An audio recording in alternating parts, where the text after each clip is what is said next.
gonna just type my background. I don't see a link. I don't There understand should what be a you're, chat box that's open, so go ahead and yeah. tap. That's where you type your information. You just want to know the kind of work I've been doing for my Very career? short, 2 or 3 lines.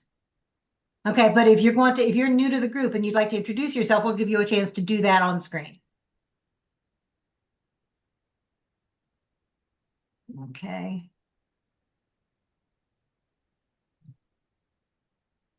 Perfect. Hi, everybody. I'm Linda Brubaker, and this is Career Search Lunch and Learn. It's the group that we love to see your faces. We know you don't want to be here. And our goal, though, is to give you the support, the resources, the tips and tricks to help you move from this group to your next forever job. We're here to give you that ideas and the support. And if you were here last week, one of the things that I loved last week is that we had 4 people who shared their success stories with us, their ideas about what really worked. And that seemed to work so well that we're going to continue to do that, not as a full session, but as part of these get to know yous, these sharing your wins, at least once a month, we're going to have some people try and come back in and share their success as a way of showing you that it really does work and what worked for them, what didn't. In the meantime, I'm Linda Brubaker. I am a career transitions coach, and I've been doing this now for the last 9 years. I've also been doing Lunch and Learn for 9 years. One of the things that I've learned over the years is that the experience that I have in human resources, over 30 years of experience from all sides of the desk as a recruiter, a talent acquisition manager, a headhunter, external recruiter, hiring manager, an HR business partner, and now as a coach, all builds into the information that we provide you.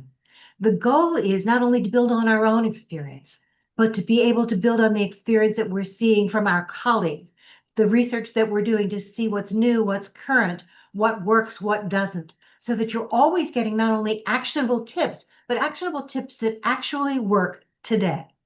And that's the goal. We're always going to be up to date if we can. And your questions always keep us on track because we learn from you as much as you learn from us. We have a very active chat. And as you're putting information into the chat, not just your URL, not just how we can connect with you, and a little bit about who you are, but as we get going, if you hear something that resonates with you, please add it to the chat. Use the word nugget, use it idea, aha, whatever you want, all in caps, and then put your information so that it's not just, yay, that's great, or yes. When you go back and take a look at the chat, you want to see what it was all about. And somebody who hasn't seen the chat or wasn't in the room, if you're putting that information there, it will give them that full flavor too, help them learn too. So that's what we want to do. And by the way, these chats do go into our private group when we're done. So that's me. That's what I do. Okay. In addition to these groups, I do some one-on-one coaching, but that's my only sales pitch. I'm done for the day. And now what I'd like to do is, Ken and Sue, you're always here to introduce you, to support each other, to support us and job seekers. I'd like to give you the opportunity to introduce yourselves. And then Lynn, if you wouldn't mind waiting until we get ready for your presentation, would that work? Perfect. Okay. Ken. Sue. Yes. And oh, before we do, Sue, when we bring you up, I need to count to, oops, I lost everybody. Well, the Zoom was, your face was shaking the whole time during you were talking with the Zoom Interesting. call. Okay, that So may be me. But I've lost my Zoom screen with all your names on it. So you might want to restart. no, if I reboot and restart, I lose you all. Right, Yes. I know. But You Okay. may There's something, click at the top where it might say screen different, or maybe maybe It says- you yeah, it featured says somebody. Yeah, it says Valerie. My problem is when I spotlight somebody today, I'm only getting them. I'm not getting me, getting everybody else. Well, So I may need some assistance in terms of doing that today. Well, if But you for the check on most, the bars at the top, it's listed as gallery or speaker when you go this next. is Valerie. yeah. Well, your Zoom screen looks fine now, so you know. Okay, well, I appreciate that. Okay, so I am going to try and spotlight Sue and Ken, but if I can't get that done and still see everybody, Sue or Ken, if you are able to do some of that too, I would appreciate that. Sure.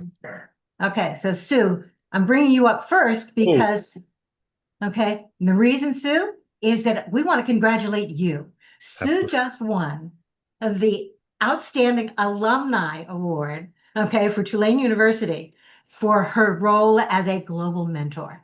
Not only mentoring people at Tulane, mentoring all of us, but mentoring people around the world. And Sue, I don't have pom-poms with me, but Thank you very much. That's very kind of you, and I'm accepting the award graciously and the accolades that you all are giving. Thank you so much. So many of you commented on the post that I wrote about it. good. I am Sue Griffey. I'm known as Sue Mentors. I'm really the mentor with pom poms, and I'll bring the pom poms to celebrate anything. Ken and Lynn and Linda all know that. I've been doing that, and many of you who are on here know that. I run a global mentoring consultancy working with people all across the globe who are in transition, just like you, have the same challenges. What you're going to learn today, though, I'm excited. I always learn from Lynne Williams early in COVID. She taught me to try to not be so afraid of Canva, but I'm still not a lover of Canva, but I'll get there, Lynn, someday. I am really interested that we've got seems to be a lot of new names. I haven't been here the last couple weeks and haven't watched the replays yet. I do watch those replays. If you make a comment, please make sure we know who it's directed to, if it's specific to someone.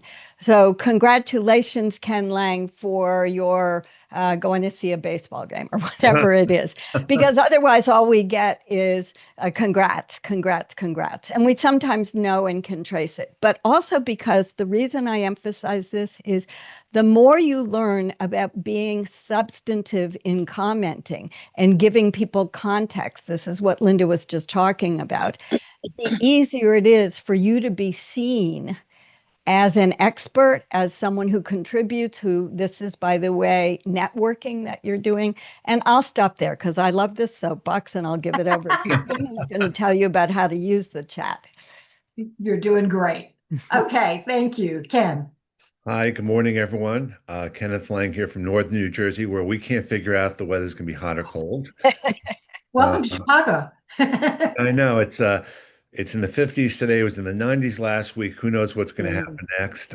Lynn can relate to that too.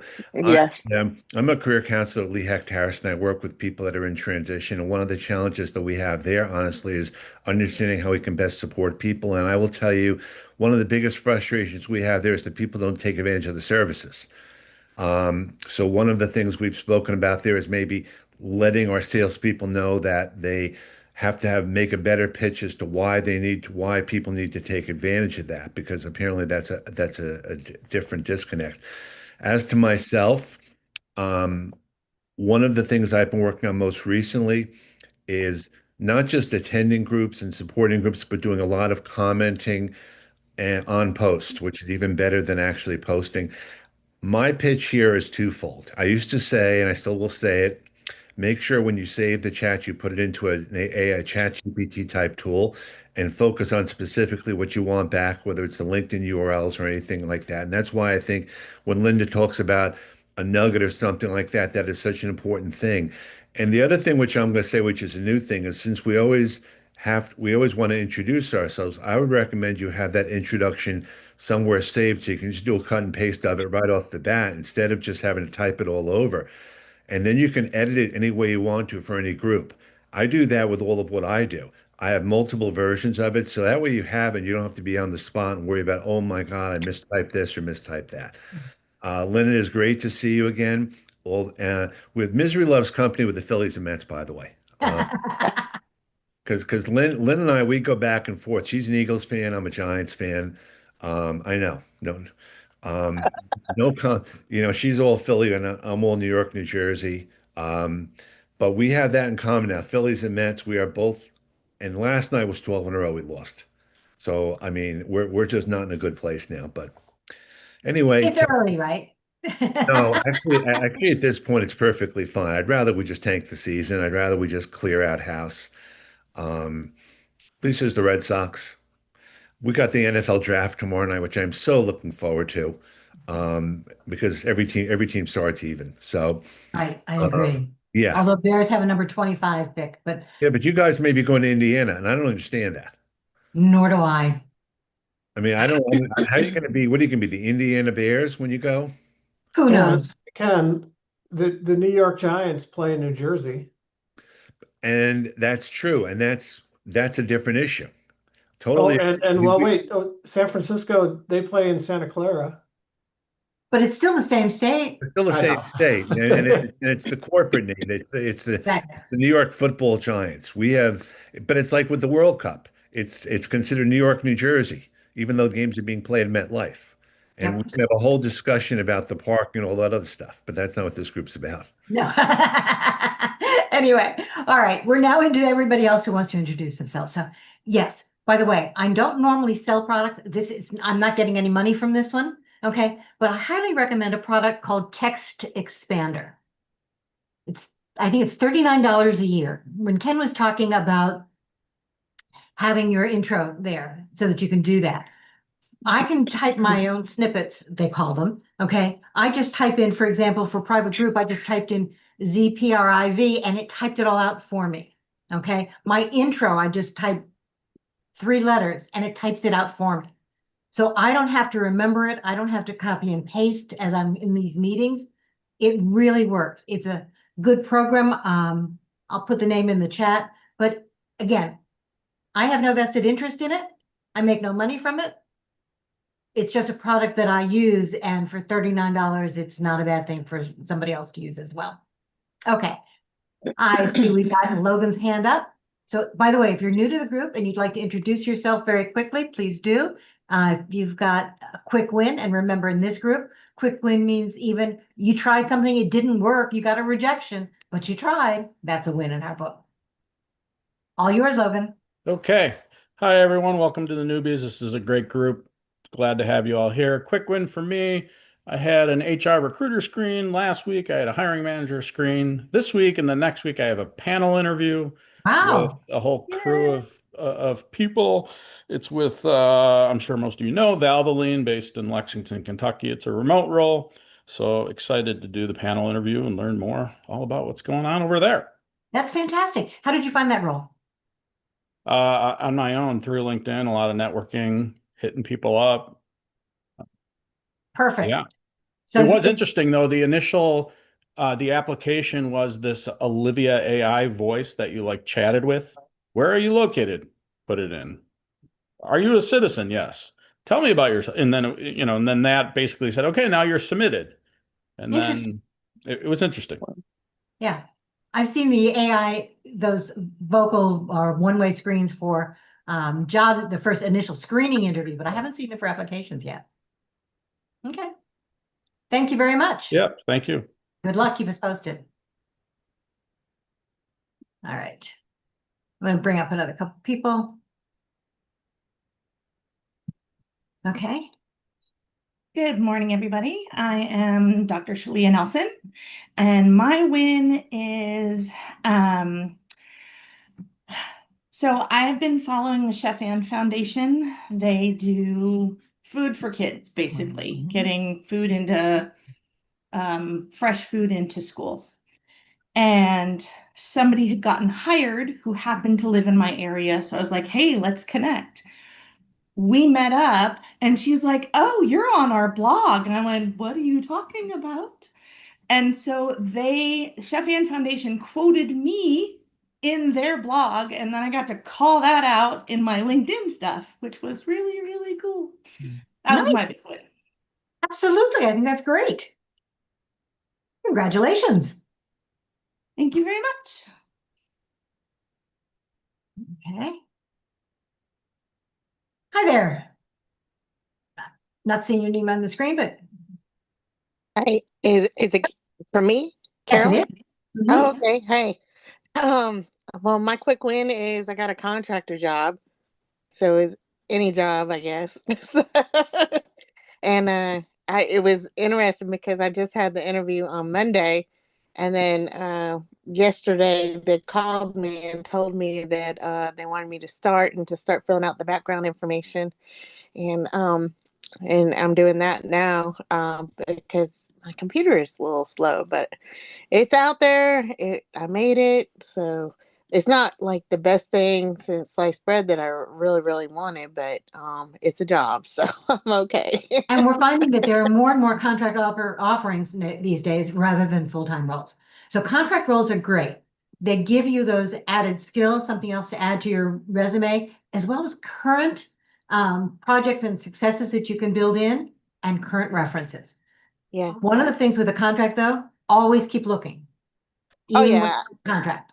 definitely keep looking. But this is actually my third one, so I'm wondering if I should just change the way my LinkedIn looks and have it like all together as a contract role versus having three separate jobs that I've had, because they've been asking me in the interviews, why did you hop so much?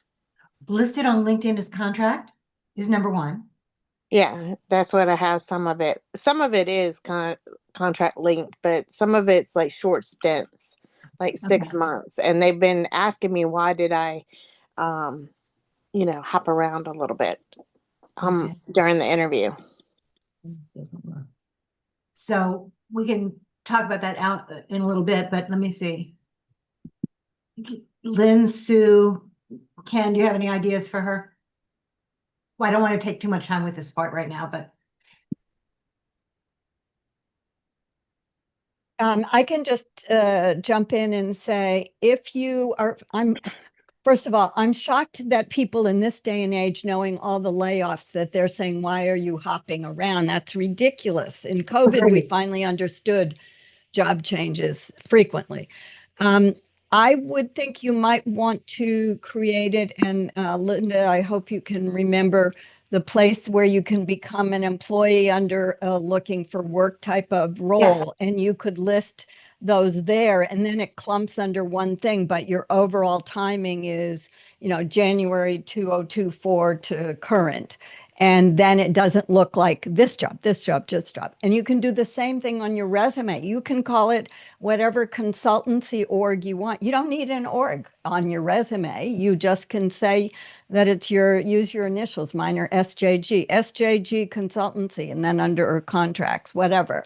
There are a lot of examples around on that. And I think this is a good question to pose in the LinkedIn private group Linda referred to, so that we can go back and find examples to give you there, Carolyn. Does that help you? Yes. Yes. Okay. So one of the things that I would do is, I like the idea of grouping them together. You can call it short-term, you can call it contracts, whatever you want, but make sure you're listing each individual company. I don't want to know that the contract came through Robert Half. I want to know who you were doing the work for. Okay. Because that's where you're getting the experience. Doesn't matter where the paycheck comes from, it matters who you're doing the work for. Okay, and you can say, okay, company X through Robert Half if you need to, it's not necessary. But it's the company that's important.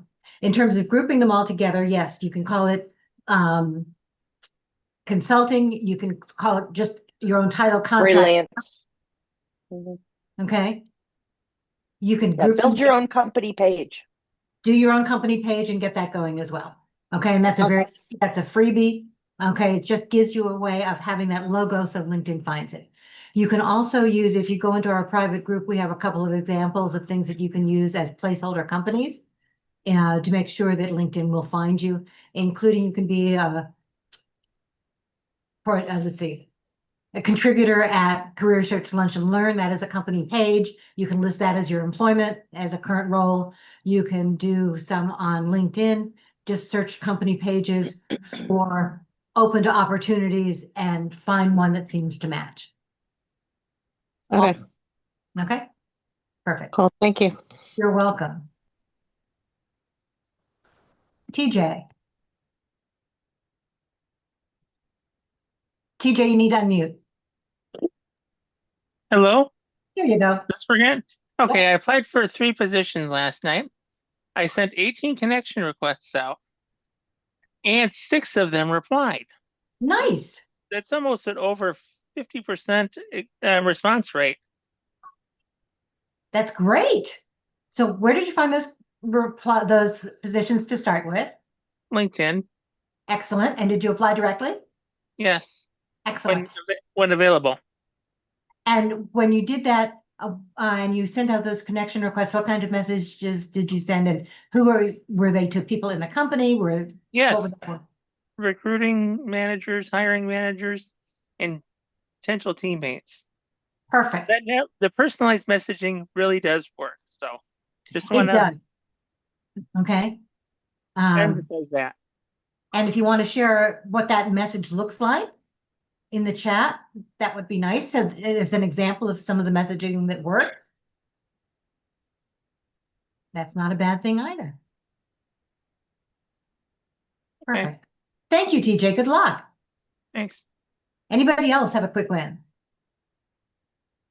I'm not seeing any other hands raised. Am I missing one? I see one. Okay.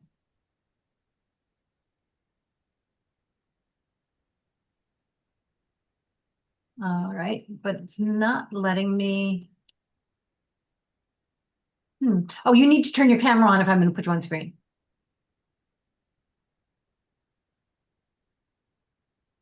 All right. While you're trying to come on, okay, Marianne, why don't you?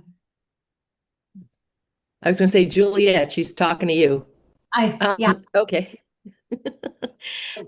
So I had 2 interviews. Both people had reached out to me on LinkedIn. One, I already found out. They told me I was overqualified, which I kind of knew after the interview. The other one, I have to wait for 10 days until the person that's going to potentially hire me gets back from vacation. So I got to keep going. Meanwhile, being on San Francisco civil grand jury is getting very intense and very time consuming. It's a lot of work, a lot, and they need to pay us more than they're paying us, but that's another story. Anyway, happy to be Can here. I chime in on your overqualified? Yep. Yeah. Okay, so I'm not overqualified. I'm absolutely qualified. I can help train hypos and younger folks. I can help with succession planning, and I can save the company money onboarding because I know my stuff. Just have to get to know the internal people and the internal communications processes. So I'm not overqualified. I'm absolutely qualified. Bam. That's a great reframe. Thank you. Okay. So if somebody's writing down nuggets in the chat, there you go.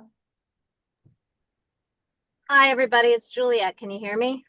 I can hear you. I'm looking for you on. Are you? I can't figure out the settings, and I'm in the car, so I apologize. No. I don't want you to do that on the car. So I was trying to get to my destination to do most of the call, but that didn't go as planned. And so hi, I just met Lynne last night at a Penn State networking event. So hi, Lynne, thank you. And she just informed me of like all these sessions and meetings. So I was not really prepared to do this today last minute, but I'm glad that I joined. I've been trying to put myself out there again because I'm between jobs. I was laid off from Pfizer February, and I do marketing. I've been in brand manager roles mostly, or marketing operations. I live in the Philly area as well.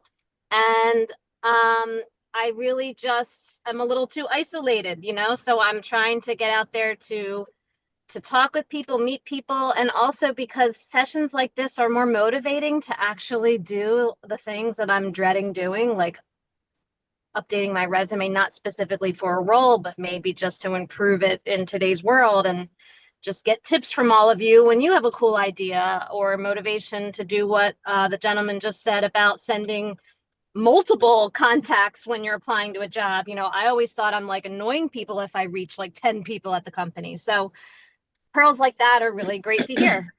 So thank you. Perfect. Thank you. I'm glad you joined us. Okay. There we go. I just got real quick for Juliet. I sent you a request to connect on LinkedIn. I have a connection at J&J, might be able to help you. Oh, thank you. That's great. I will get to the computer later and get all the Normally URLs, I would linked, but that's great. Thank you. Yep. Normally I would chat, but since you said you're in the car, that won't work. So I know I need to go on mute. I'm just like trying to do all the settings and not. No. It's okay. And right now, concentrate on the driving. Listen, don't get distracted. Oh, you got muted. Okay. for those who notice, if you are not on mute, I go through and make sure you are on mute just as a precaution because you don't always realize it. Thank you, Sue. I appreciate that. Okay, anybody else new to the group? Quick win. Okay, all right. Remember the nuggets in the chat. One more thing that I forgot to mention in the chat. If you have questions, write the word question all in chat along with your question. That way, if for some reason we miss it today, we can go back and answer it later. Same thing if you have an idea for a future speaker, okay, or a topic. Put the word idea, all in chat or all in caps in the chat, again, so that we can find it. We want to make sure that these sessions work for you, and that's one of the best ways of doing it, is keeping us on track too. All right, we're going to get started.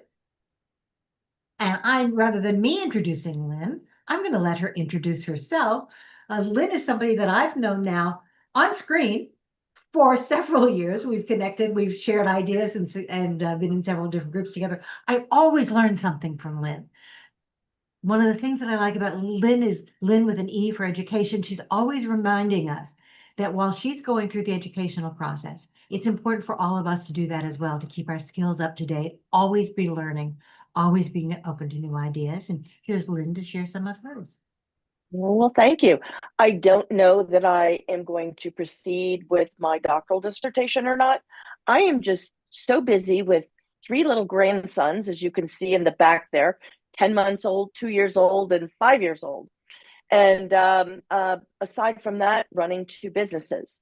So here's my introduction. I guide you to your keywords to beat the bots.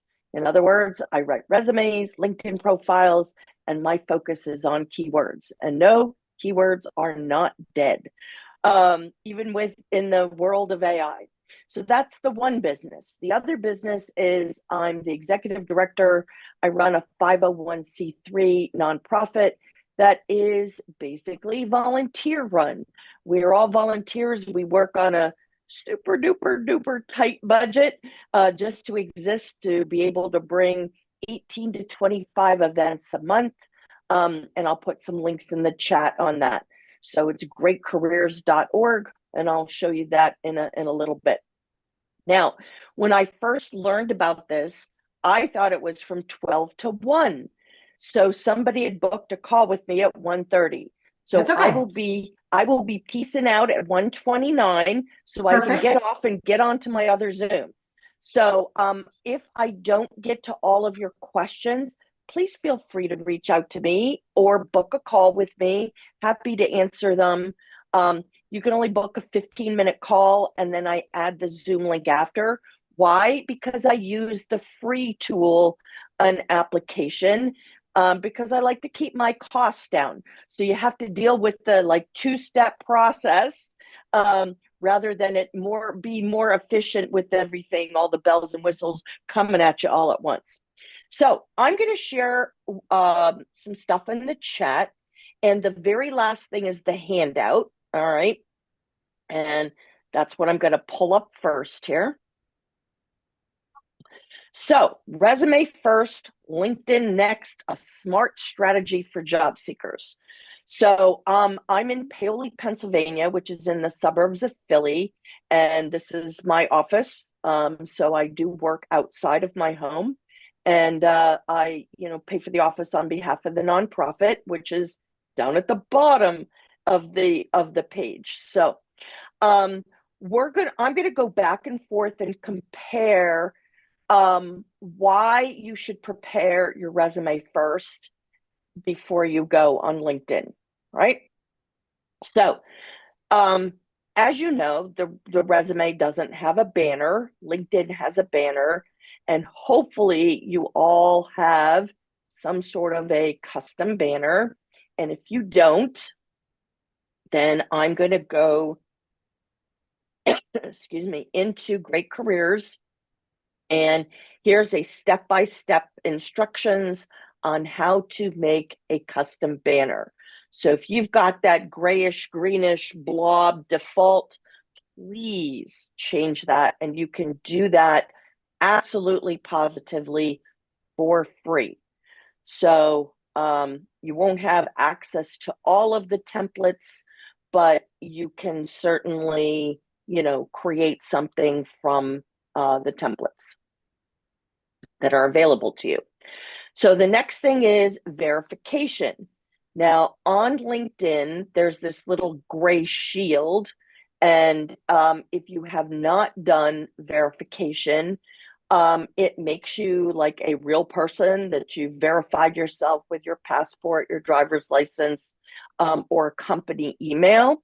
So I'm going to put in verify, just verif, because there's 2 articles that I wrote on that, and you can access both of them. It's just like your TSA pre-check kind of thing. Like I am a Disney nerd and I have an annual pass to go to Disney in Florida. And so, of course, I like my TSA pre-check lines because I don't have to wait in line. So, some people are very skittish about saying, oh, the government has all this information on me. Well, guess what? They already do. And I think there's new rules for banking and all that good stuff anyway. All right. Now we're going to go to the header. All right.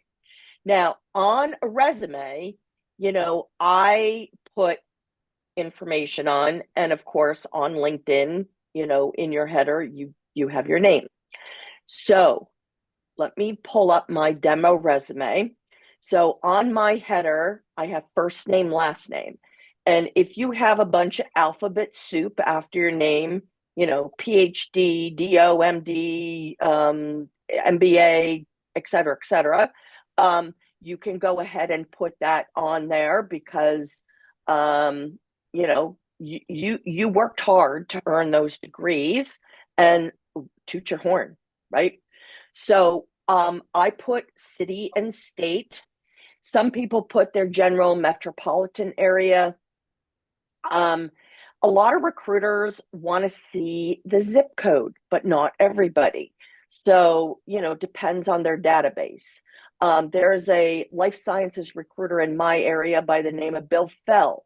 He always wants to see people's zip code. And then there's another recruiter, I do a recruiter on call with jobs every month. And I've asked other recruiters and they say, no, it's not necessary. So take it for what it is. Now on the phone number, I do this on LinkedIn also, no parentheses around a phone number. Hello, folks. That is old school. That's when we had rotary phones. Today's modern technology is dashes. Some people in Europe are into the dots. I think of that more as a record locator. So I'm a dash girl, both on resume as well as on LinkedIn. Email. Most people, I would say, use a Gmail of some sort. Obviously, I'm a business owner. I think I have about 9 Google Drives that I'm in charge of.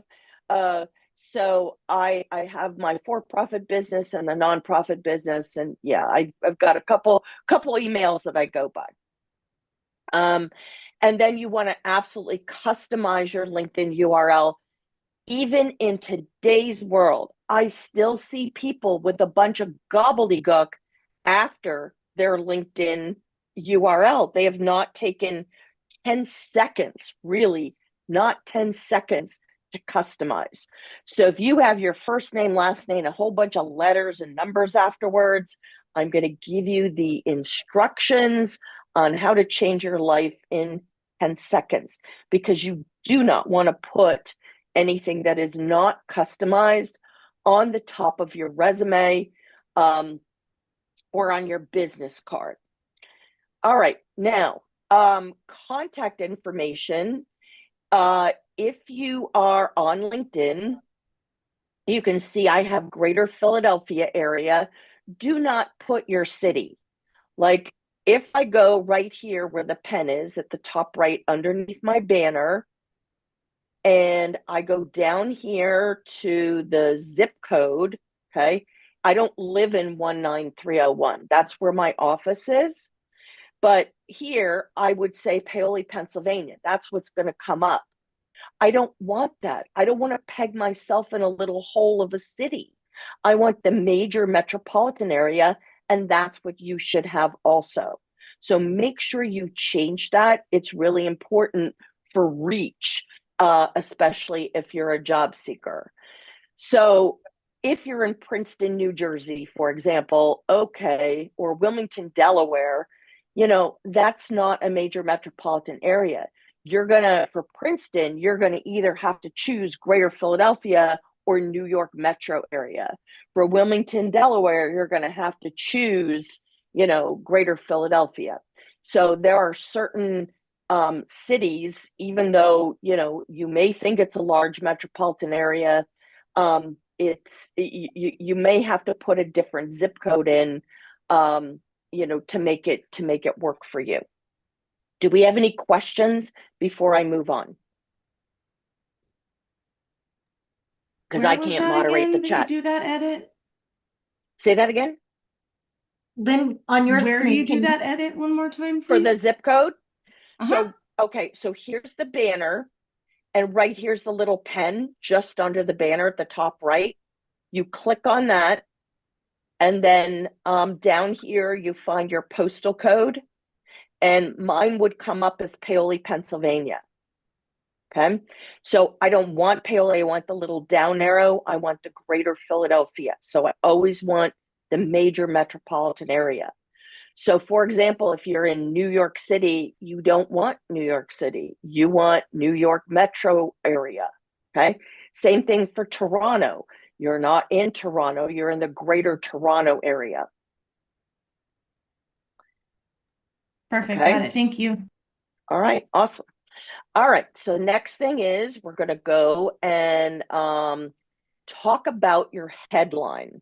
So I have put a hyperlink in my resource document, and we're going to talk about a headline.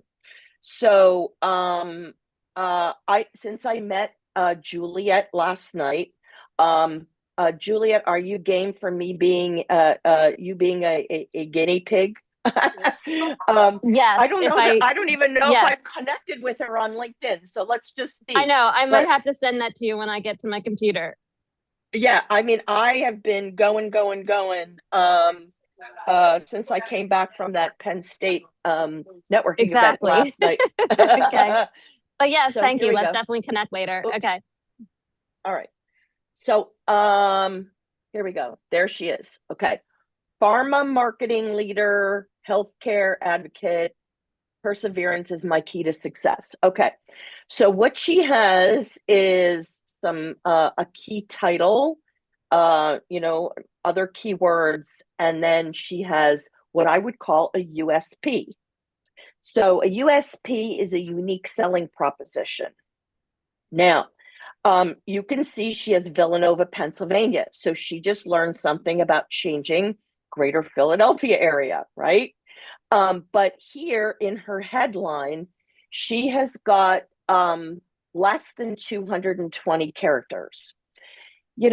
If I was a job seeker, I would maximize those 220 characters. And I would want to use a title that is in LinkedIn's database. So let's take a look at that. I have to go back to my profile in order to do this. Now, I'm going to scroll down, and here is my experience section. When I click on this plus sign and I want to add a position, if I type in pharma marketing leader, okay, yes, it starts to come up, but it's not in the database. So I'm going to back up and see pharma. So there's pharma, all kinds of words there, but you don't see anything that's marketing. So I don't know that I would put pharma marketing leader. I would start out with marketing. This is amazing Okay. advice that I didn't know. Okay. So marketing, And what do you want to go? Marketing manager, you might do director, marketing director. There might be marketing brand manager. Yeah, there right? might be a few various ones that are similar. So there's like So in actual companies, there's either like senior product manager, which is what my last title was, but at a different company, I was marketing director, or there's other companies that have associate director of marketing. right. So I look for So- those. So you would want to think about in your headline, what is your future forward? Like maybe somebody's a marketing manager and they want to be a marketing director. So you would want to position yourself where you want to go. For example, I had a client who said my job title was not CIO, but I really acted as a CIO. And when we had this merger and acquisition happen, I asked the owner of the company, would you mind if I use CIO on my existing position that's been eliminated, so that I can position myself for a future CIO position? And he said, sure, go ahead. So he did, and guess what he landed? A CIO position, right? So you always want to position yourself future forward, but you got to have a story behind that backs up, oh, I don't see you as a director, in your past experience. No, but I'm ready for that for the reasons because blah blah blah blah blah blah blah. But when you are putting words in your headline, the algorithm weighs heavier on the headline than some other things. At least that's what I've been told, right? I only know what I know and from hearsay, right? And so I would want to put the first title of what you're going for, the key title first thing. Then I would follow up with other keywords, and then I would follow up with USP. Now, can we put pharmaceutical or pharma industry or something like that into the headline as well? Absolutely. But I would call myself not pharma a marketing leader. I would call myself a job title that is in the drop down menu. Now, there is a lady by the name of Melanie Woods, and she's got some amazing stuff on her YouTube channel. So she's a recruiter. She is LinkedIn recruiter. And so she shows us the back end of what's going on in LinkedIn. So I'm going to pull her post up here. Give it a second. Why I'm not being found for a job on LinkedIn. But it's not just this video. I want you to really go and explore her YouTube channel because man, oh man, she's got some gold in here. All right. But I want you to watch this video, and the same thing. She has another one on career break. So you absolutely positively do not put LinkedIn's career break at the top because you won't get found. You'll see that in her videos. So I really admire what Melanie puts out there because she gives us the back end viewpoint as a recruiter using LinkedIn Recruiter Lite. Okay, going back, we're going to do this USP. So what I'm going to do is I'm going to go into Chat GPT, and I'm just going to wing it here. And let me go back to Juliet, and let's see what she's got here. Give me a second. My internet is slow or something. Okay, global pharmaceutical marketer, rare disease, cardiology. Yeah, that title should also change. You know how people in the federal government got doged and they had these really long job titles? So I had a USAID client, and she landed within 2 months. We changed her big old long job titles to something that's findable in LinkedIn. So be a program manager, program analyst, something like that, project manager. And then you could put your big old long job title at the end of your first bullet point in LinkedIn. So acting as a long job title, right? So she should put, marketing, whatever, director, manager, something like that. And then down in this first bullet point could put down acting as a global pharmaceutical marketer, rare disease cardiology. So here, let's see, therapeutics. Oh, you worked at Acquient. I had a person from there as my recruiter on call with jobs. Okay, all pharmaceuticals. Got it. All right.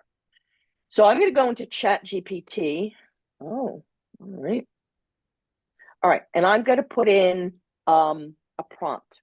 Okay, you don't have to have prompt engineering. You just talk to it like, ask it like a question, just like you would type into Google. So create a unique selling proposition of under 12 words for someone who is I'm going to say marketing director for a LinkedIn headline. And include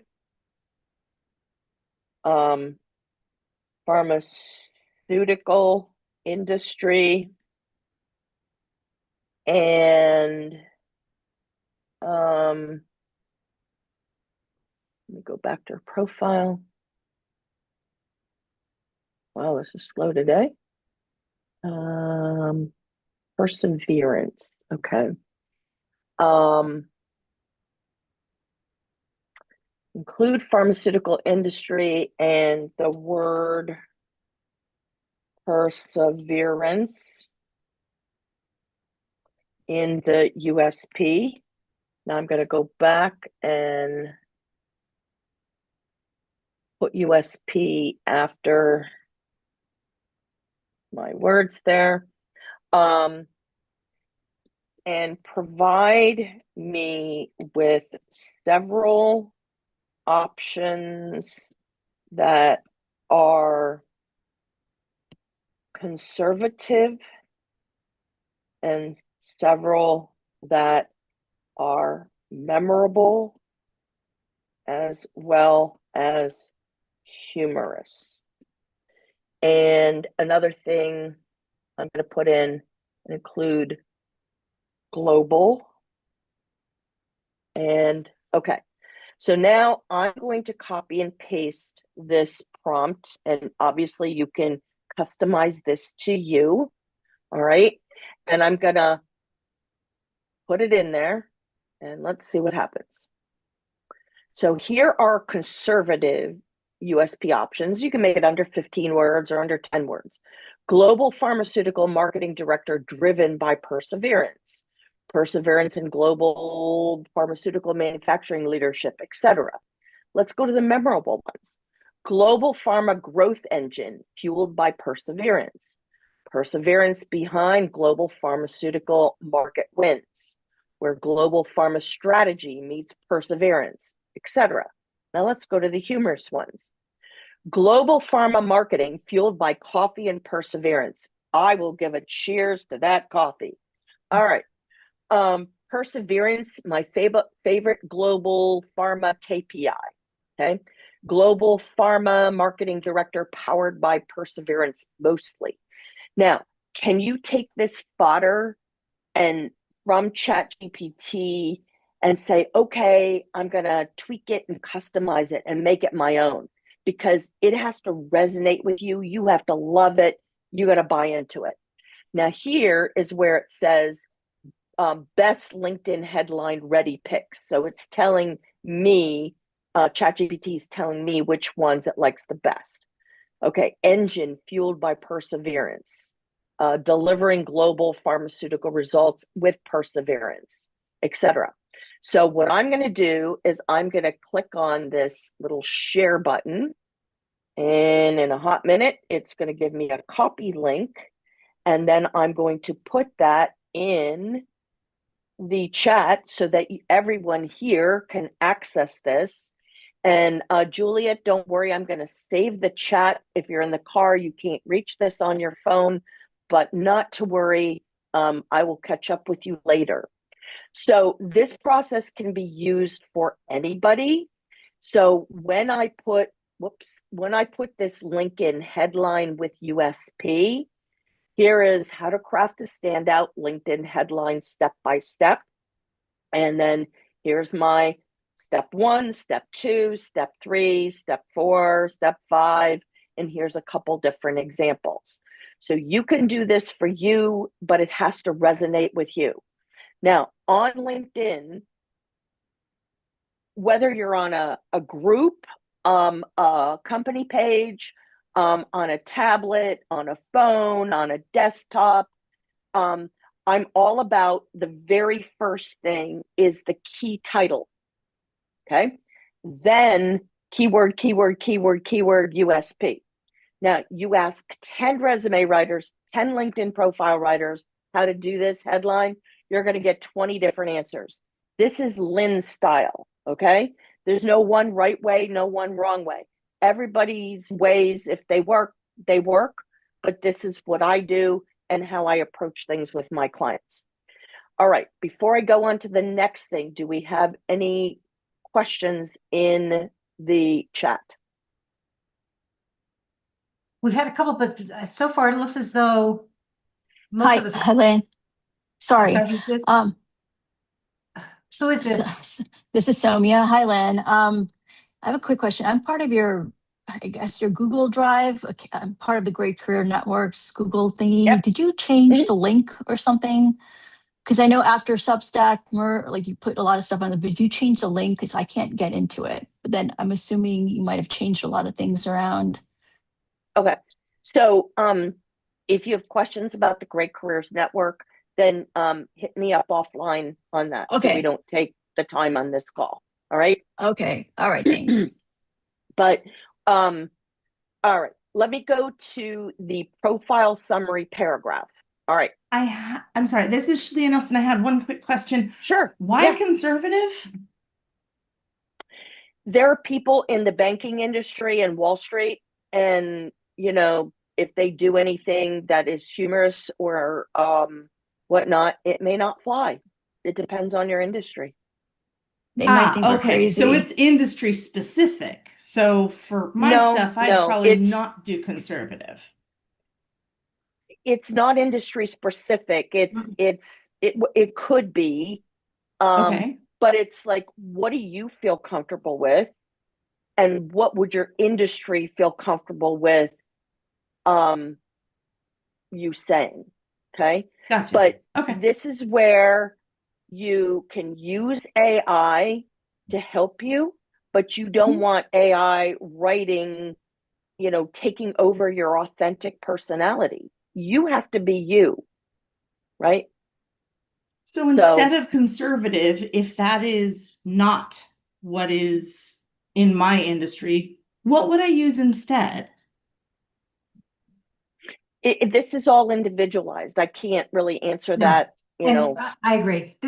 We need, you know, we want to make sure that the comments, the questions that we have right now, I appreciate the fact that you have them. Big picture rather than individualized. Right. So, we will do sessions on occasion where we're looking at individual profiles and give you answers at that point, or you can contact one of us directly afterwards, but put all the links in the chat. But we want to make sure that this is really something that everyone can use today. Yeah. Okay.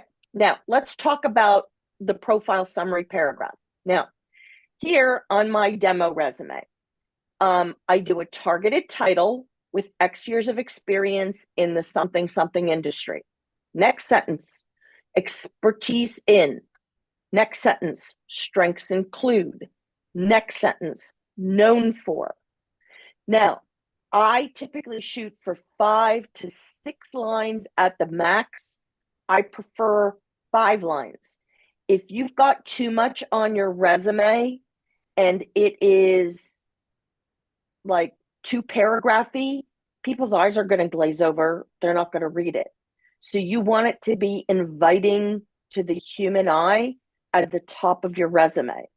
So here, when you put your key title and keywords in the header in your resume, you don't put the USP in. I don't. There's a lot of people and resume writing entities. They recommend having a personal branding statement. I try to think about how that's going to work with an applicant tracking system. I can't buy off on it. So doesn't work in my brain. So I do not put that USP, personal branding statement, value proposition statement on a resume, only on LinkedIn. So that's my reasoning and whatnot. Now, let me show you what this looks like on LinkedIn. I do have permission from some people to pull up their profiles. So here's Valerie. So Valerie does work for Bristol Myers Squibb. So she is only pharmaceutical industry. She has project management here, which is a better hit than project manager. But we have project manager here in her about section. So keyword or key title, project management. And these are the keywords she wanted to have in her profile. And she decided to go picture perfect project plan from inception to release.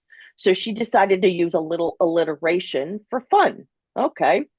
So she's in Princeton area, but she has New York City metropolitan area. So that's what I mean by the large metro area. But let's talk about what's at the top of her resume and copy and paste it onto LinkedIn. I like emojis on LinkedIn. I like it skimmable and scannable. So if you are using AI to write your LinkedIn about section and it comes out all paragraphy, I'm not going to read it because it just like screams AI. I don't see any authenticity in there. I don't see you as a person, and there's no emojis, and it's boring as all get out on a mobile device. That's my opinion, and I'm sticking with it. So here's where we get the resume, project manager with experience in the pharmaceutical industry. Now that's pretty short, so I decided to continue with the expertise in. Now, I take out the number of years of experience on LinkedIn. Why? Because if you go down here, you'll see the years of experience. So, for those of you who are boomers like me, there's no sense highlighting, how many years of experience you've had. I had a nurse, 48 years of experience. Oh, that means you have 20 plus years of experience. Okay, somebody else is going to be like, but Lynn, I have 30 years of experience. Oh, you have 20 plus years of experience. That's what you're going to put on your resume, 20 plus. Okay, no sense screaming anything else out. Yes, ageism and age discrimination are alive and well, but no sense bringing that to anybody's attention. But a lot of times in applicant tracking systems, people will say, do you have over 7 years, over 10 years, over 15 years of experience? So you kind of want to go along those guidelines, but I kind of cut it off at 20 some. But here's her strengths include and known for. Now on LinkedIn, I like the human factor. Tell me about your interests. LinkedIn is about connecting with people, building relationships, getting to know people, what their interests are. Oh, I see you have soccer on your LinkedIn profile. Do you play or do you like to watch? If you like to watch, who's your favorite team? Okay, you ask my son-in-law, he's got the biggest tat of Argentina on his thigh. Like, I don't understand tattoos, first of all, but whatever. To each his own. But he is of Argentinian descent, And he was so excited when they won, so he got a big cat to celebrate. Now, I say keywords are not dead. So I know that, people are talking about the algorithm being, you don't want a list of keywords. I think a short list of keywords is such a bad thing. And then, if you have technical skills, these almost don't play very nice in the skills section of LinkedIn. So I think you need to put them in there because somebody may be doing a Boolean search or maybe doing a search on the Recruiter or Recruiter Lite, and that is going to come up. Now, normally I'm a nerd, okay, and I like logic. I'm a former K-12 teacher. I want everything, in order. I normally put them in alphabetical order. But she lives in SharePoint and, Tableau, and she wanted those up front and center. Okay, you do you. That's okay. Now, contact info. So I'm going to take you to somebody else who is not a job seeker, just for giggles here. And, if you've got different platforms that you're on, here we're going to go down to the bottom of his about section. Oh, he's totally changed this. Oh my goodness. Okay. But anyway, here's his stack of contact links. Okay. So feel free to put your contact links down at the bottom of your about section so people can reach out to you easily. And if you say, gee, Lynn, I don't want my phone number on there. I'm a woman, and I don't need, creepy people contacting me. Okay, there's something called Google Voice, voice.google.com. It is absolutely free. So if you go to the Great Careers Network and you see this phone number right here, guess where it goes? Right here to this cell phone. And I know to answer it Great Careers because people have to announce their name and I have to push 1 to accept the call. So in one instance, I will say, good morning, Great Careers, Lynn speaking. Or the other one, I'll just say, hi, this Lynn, or just hi. So you get a Google Voice number for free. We're too small of a nonprofit to have a phone system or anything like that. So I think that applies to job seekers who want to have phone calls and they get transcribed and recorded on a Google Voice number. It's just that people can't text you. All right. So more on the about section. Let me go back to Valerie. All right. Now, where did I'm coming up here? I'm gonna wait for it to pop up. Okay. So where did these words come from? Expertise in blah, blah, blah, blah, blah. Okay. Strengths include, known for. Where did those words come from? I do data-driven decision-making with clients. And I have a whole color-coded system. We use a Google Sheet, and there's a logical process that I go through, and you can clearly see where the words are coming from job descriptions, from your brain dump, from your LinkedIn.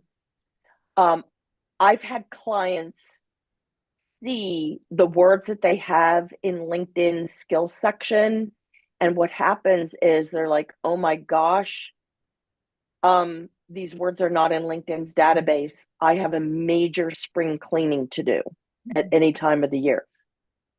So what does that mean? Let me go and show you on my profile. So we all know what SOP means, right? Standard operating procedure. And here in the skills section, if I typed in, I'm going to go plus, if I wanted to add SOP, that I know standard operating procedure, no way, no how do you see anything from this drop-down menu coming up that says SOP. Well, you can use SOP in your about section if that's your vernacular that you use, But in the skills section, you got to choose this one. All right. Now, if somebody does a web design, you see that it has lowercase letters that I'm entering.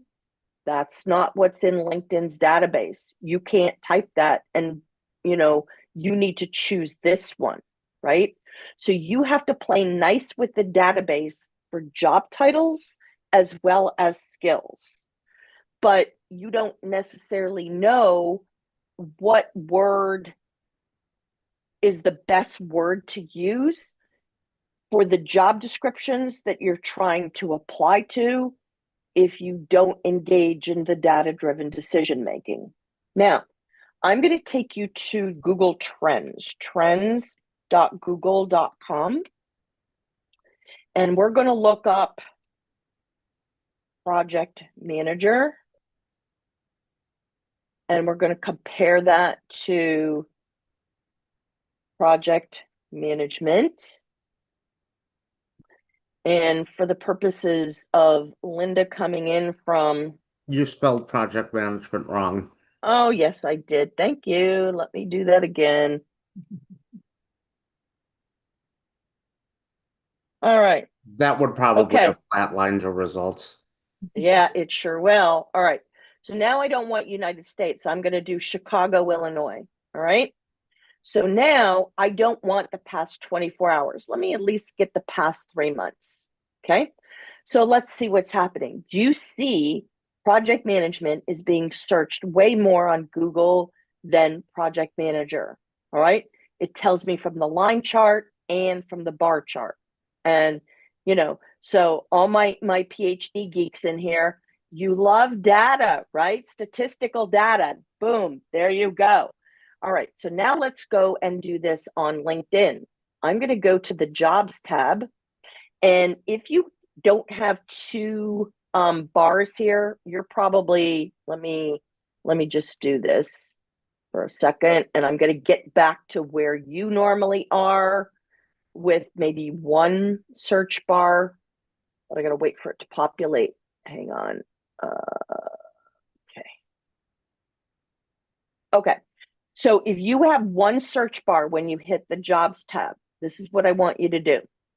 It says AI-powered searches in beta, and then you're going to click on that, and then you're going to switch back to classic job search. So now we have two bars. So we're going to put in project manager, and we're going to put in Chicago. Well, I don't want Chicago, Illinois. I want greater Chicago area. That's what I'm talking about, major metropolitan area. You can see that there are 3,000 jobs available. Now we're going to change this to project management, and we're going to go search. There are 5,000. Now do you see why Valerie had project management in her LinkedIn headline, but she still had project manager in her about section? Bada bing, bada boom. I'm all about the keywords and the synonyms thereof. So that's why I do what I do. And, I had no idea. I hadn't pulled this up earlier. But if I do the same thing in New York City or Los Angeles or greater Philadelphia or San Francisco, it may change by major metropolitan area. Okay. So here is the link to the about section. And I like it broken down so that it is skimmable and scannable. There's white space, there's bullet points, there's emojis, etc. And so here are the sentence starters I use, the icebreakers, be human. And if you're a geek, tech skills. A marketing geek is going to have email and, different, dashboards and whatnot. So you make this tech skills section customized to you. If you speak languages, then, that's always nice to put in the LinkedIn about section and not just leave it down in the language section below. Now, if you're an entrepreneur, here are some ideas of some sections that you could use.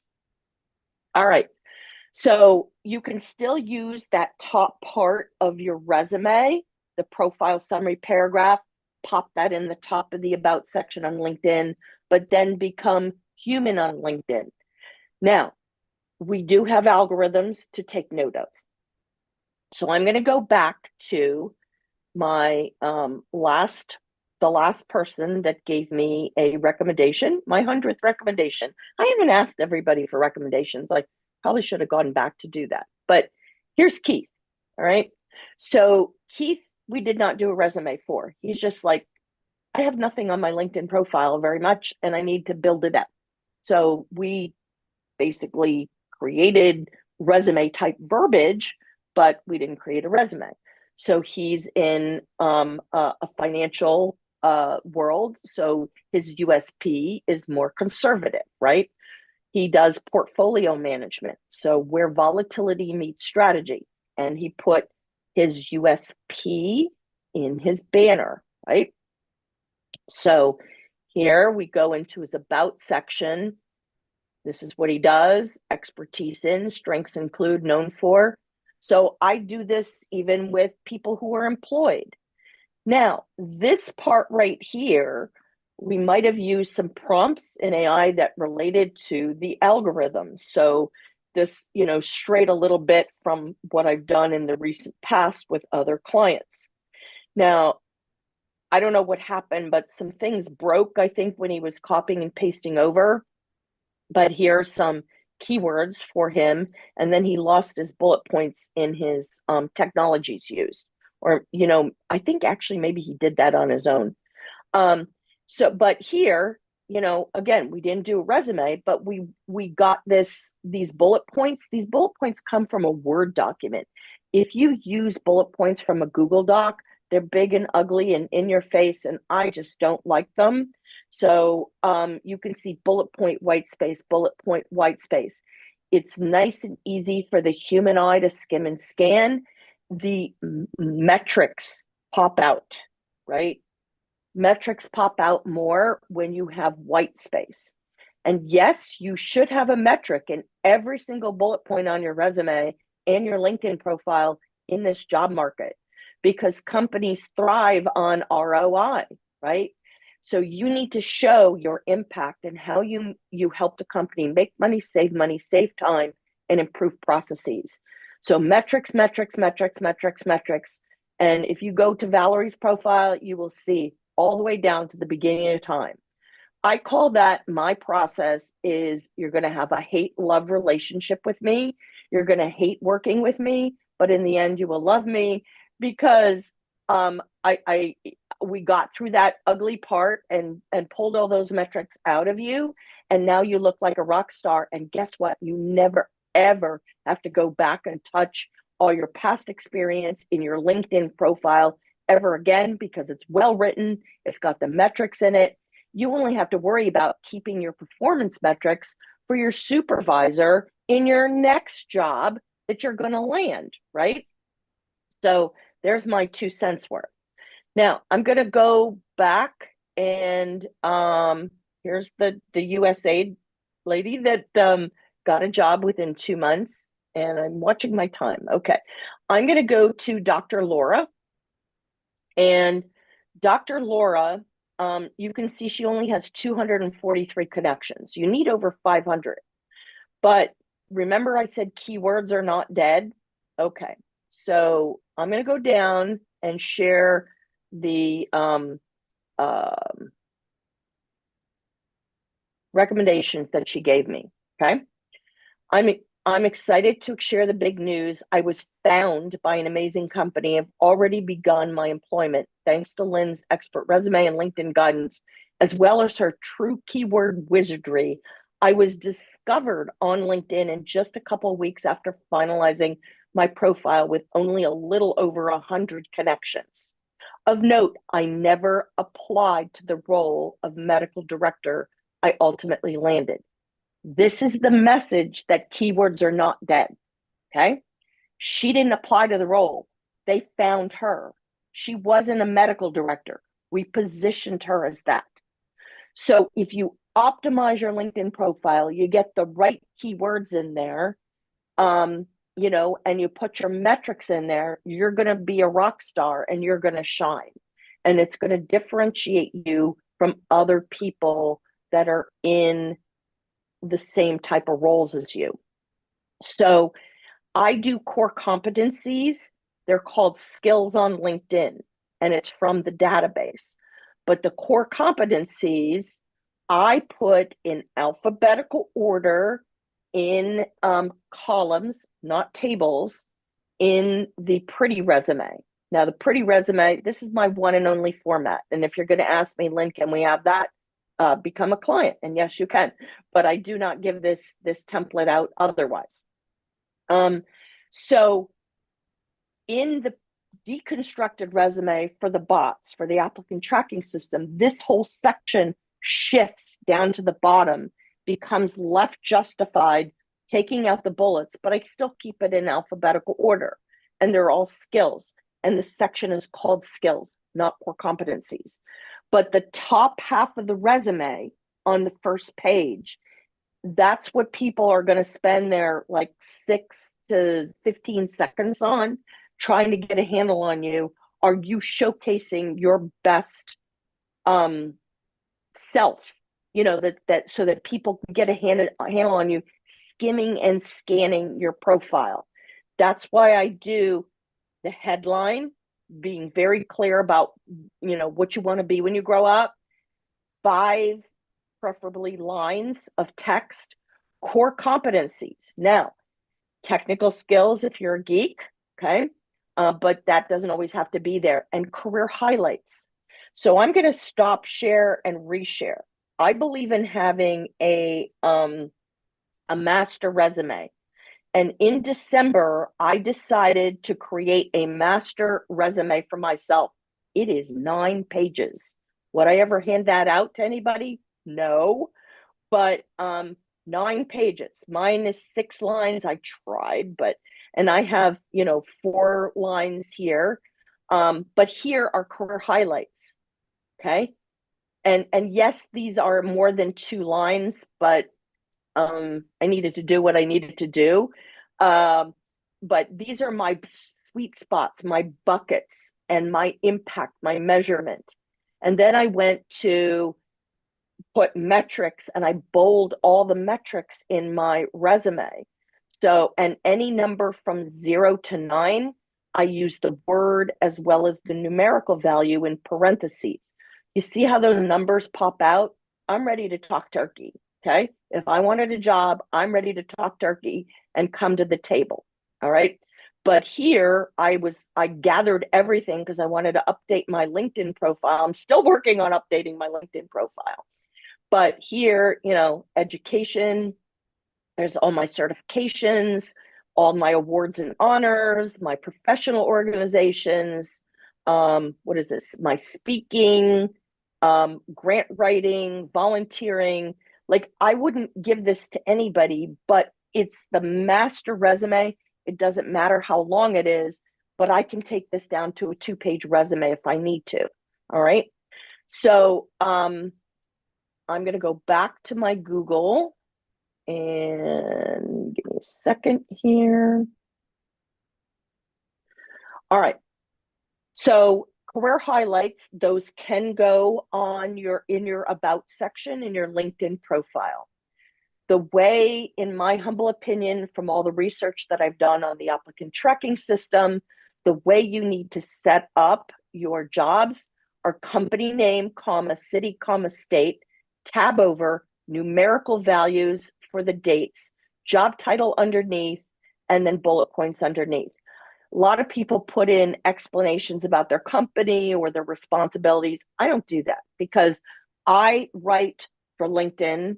Okay, so I guide clients to write for LinkedIn. We're doing all the bullet points.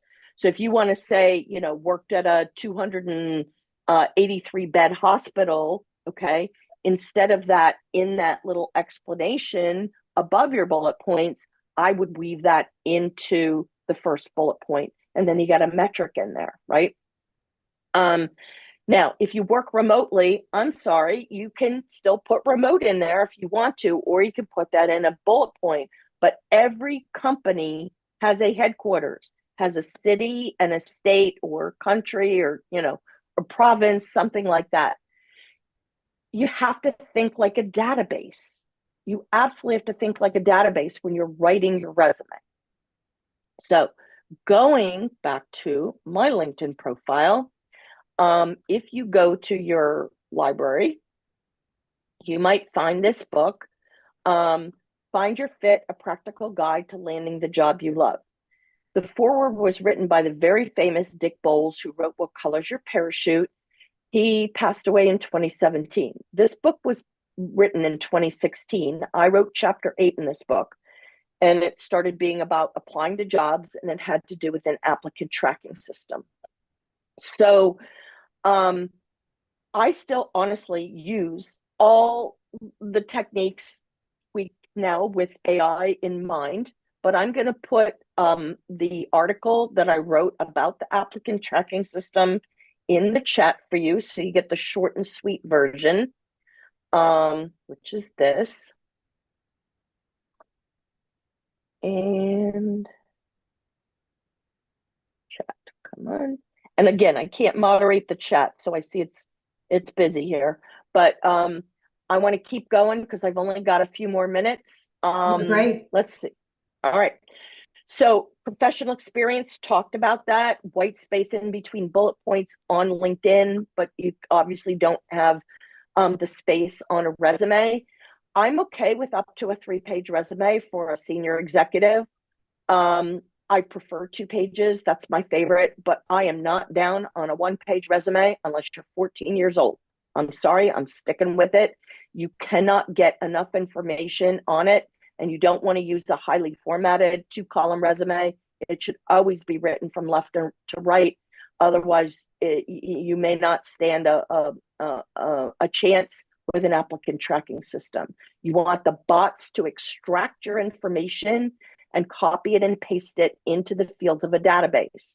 So comma delimited, that's why I use commas. I don't use pipes in between company name, city, state. Okay, core competencies, we talked about that, and skills, technical skills, we talked about that. Career highlights, we talked about that. Past experience. Generally, to get to the resume, to a 3-page or a 2-page, if you are a seasoned person, then you might have one-liners, meaning company name, comma, city, comma, state, dash, job title, dates. Okay. And that way you have all of the content from your master resume. You can copy and paste on LinkedIn with all the details, but in order to keep your resume to 2 or 3 pages, you want to condense your early career experience into one-liners. You don't have room for details. Now, the cool thing about LinkedIn is you can put projects in it. Yeah, you can put projects on your resume, but when you get to the professional development, awards and honors, professional organization, volunteer, I do not put that on an applicant tracking system resume. I keep it very simple with the profile summary paragraph, work experience, and education. So you want the bots to just extract that information and pop it into the fields. If when you go back to review, it wants other sections, great, then add it in. But the bot should instantaneously extract your content from your resume and within seconds populate it in. And if you've got all these extra sections of frou-frou that is nice for the human eye but is not in their database, then you need to get rid of that. So that's why I do a pretty resume for humans and I do a deconstructed resume for the bots. Okay, professional development turns into courses on LinkedIn, awards and honors, honors and awards, kind of same difference. Professional organizations become organizations, and those should all be one-liners. So the way that I organize it is here's the award, org, city, state, date. Okay. Professional organization, member, org, city, state, date, volunteer, org, city, state, date. Everything is consistently formatted. So you look like you got your act together there. Okay. On LinkedIn, you can get recommendations, put your publications, languages, groups, company pages, etc.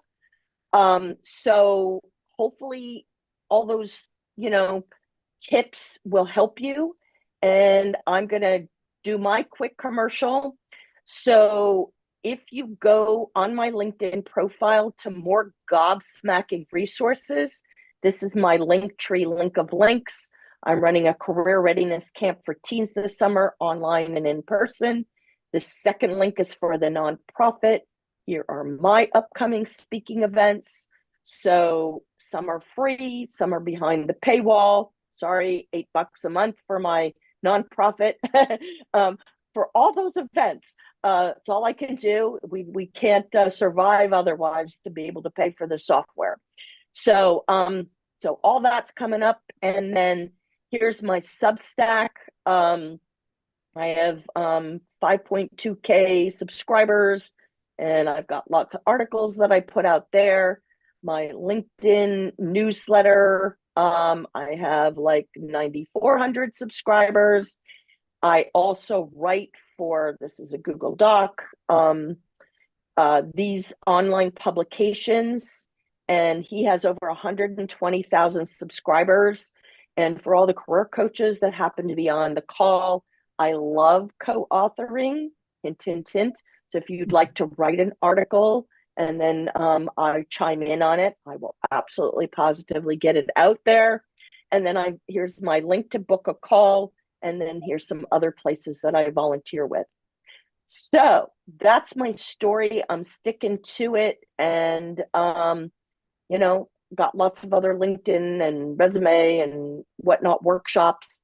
So hopefully this has helped you see how, if you do your resume first, you can get it all into LinkedIn, and you've got all the spacing and the punctuation and the spelling corrected by your Google Doc or your Word document. That's it. Lynne, this was absolutely fantastic. And if you're reading the chat, monitoring the chat, you'll see that the comments there support that. They picked up lots of good information. I think everybody did. The resources that you shared were absolutely wonderful. And going through and talking about specifics from some of those profiles really helped. All right. Well, thank you so much. I got to peace out because I'm late. We know. Thank you very much. A minute late. Appreciate All right. that. Take care. Thank you. So holler if you have any questions, just reach out to me and feel free to connect on LinkedIn. And I'm saving the chat, and I will get this out to Juliet later since she's on her phone. Adios. Perfect. Thank you. So that's a reminder for all of you. Save the chat. There's so much information in here. So for those of you who don't remember how to do that, there are two ways. Go up to the top of the page where it says chat, career search, lunch and learn, 3 dots, click save chat. Make sure that, because this is such a long chat, which is wonderful, that you're making sure that all of the information is in there. So you may have to go up at some point and say new message, new message, new message, just to expand the chat. But save it that way. The other thing to do is to go into the chat, click anywhere in there, right click, select all, next click, copy, and then put it into the document of your choice. However you do it, and I'm going to do this too, I'm going to copy the chat into my favorite AI and then have it extract some of this information so that you come up with things that really make difference. And there's so much good information here. Now, I have a favor to ask all of you. In addition to what you're doing today and what we did today, as we move forward, okay, I'm planning now for June and beyond, even I think one session in May. I want to know what else you want to do. So let me know, were there things here you'd like to follow up on? Would you like us to do another session on just looking at your LinkedIn profiles as we've done before and going through some of this more specifically so that we can answer some of those specific questions? Doing the same thing with resumes, which we've again done before. These are some of the things that I'd like to know. Are there other speakers, are there topics, Did today generate any questions for you that you think should be another session? And yes, we have a topic every session. We don't always stick to it, but we try and make sure that we're giving you as much information and support as we can. So saying that, let me tell you about some of the upcoming sessions that we do have. So next week, okay, I actually need to pull that back up because I don't remember what we called it. Okay.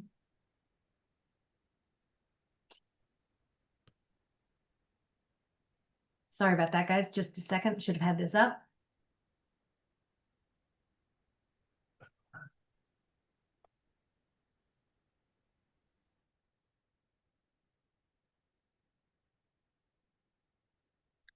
Okay. So next week, we're doing same experience, different playbook, making those skills, that skills-based hiring, which you've been hearing a lot about. How does it work for you? So it's building on some of the things Lynne talked about today and some of the things we've talked about earlier in terms of skills. How do you highlight them? How do you find them? Where do you use them? On May 6th, we're doing a general Ask the Career Coaches. So any question, it's not a real topic, so you'll see us jumping around all over the place there, but that's the idea. If you've got questions, make sure that we have answers, or we'll try and get you answered. On May 13th, Terrence Seaman is coming in, and he's going to be talking about how do you stay motivated. If you've heard him before, he's really great. He's got good tips, tools. He will get you motivated during the course of the session. On May 27th, we have Thomas Powner coming in to talk about that LinkedIn algorithm from the back end. And he's going to be sharing from a LinkedIn recruiter perspective and from the algorithm perspective, how do you find out that those keywords versus skills? How does it really work with the new AI on LinkedIn and the new algorithm? Okay. We've got in June, I think it's June 13th,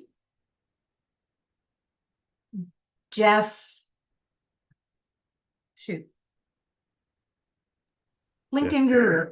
Thank you. Suddenly blanked out, right? Is going to be coming in to do a Stump the LinkedIn Guru session.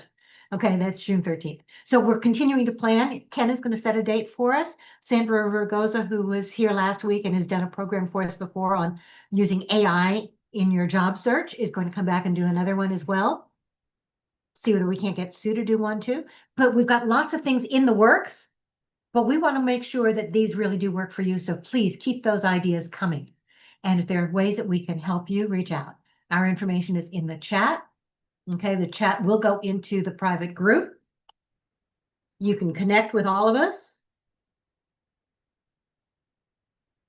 You can reach out for a call to ask for questions and so on. Okay. Perfect. We have gone well over. So for those of you who stuck with us, thank you. This is such a helpful one. Remember to take another look on YouTube. If you missed something, you can pick it back up there as well. All right. Anything else we got? Stop the recording. Hi, Linda. Yes. Hi, Linda. I might book a future call with you on possibly. I'm in transition, and Okay. I went to graduate school too, but it ended up being like starting out from COVID. Then I went to graduate school, and it ended up being like a 7-year gap. And I worked on projects, but I just don't know how to. My resume is done. I just